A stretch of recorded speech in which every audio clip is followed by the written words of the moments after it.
বেগম খালেদা জিয়ার মুক্তির দাবিতে নয়াপল্টনে দলীয় কার্যালয়ের সামনে বিএনপির সমাবেশ বিকেলে বক্তব্য রাখবেন দলের মহাসচিব মির্জা ফখরুল ইসলাম আলমগীর সহ কেন্দ্রীয় নেতারা।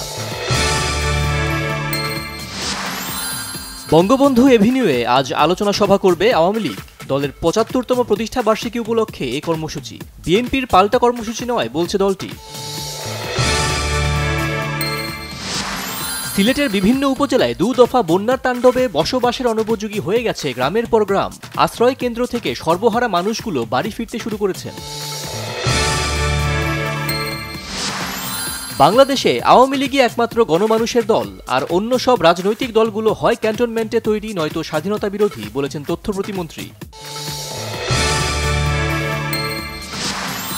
সাবেক পররাষ্ট্র প্রতিমন্ত্রী শাহরিয়ার আলমকে রাজশাহীতে অবাঞ্ছিত ঘোষণা করা হয়েছে। যুবলীগ, ছাত্রলীগ এবং শ্রমিক লীগের সমাবেশ থেকে এই ঘোষণা দেয়া হয়। পাচারের সময় খাগড়াছড়ি থেকে বিপন্ন প্রজাতির পাহাড়ি ময়না উদ্ধার করেছে বন বিভাগ। ফেনীগামী একটি বাসে অভিযান চালিয়ে পাখিগুলো জব্দ করা হয়। ইরানের প্রেসিডেন্ট নির্বাচনের ভোট গণনা চলছে।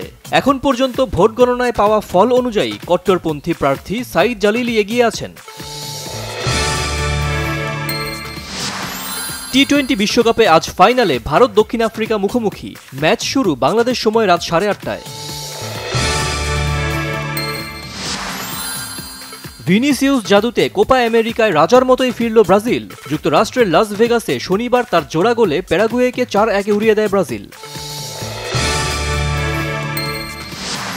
কোপা আমেরিকায় পরপর 2 ম্যাচে মাঝ বিরতির পর দল দেরিতে মাঠে নামায় শাস্তি পেয়েছেন আর্জেন্টিনার কোচ লিওনেল স্ক্যালোনি। 1 ম্যাচ থাকতে পারবেন না ডাগ আউটে।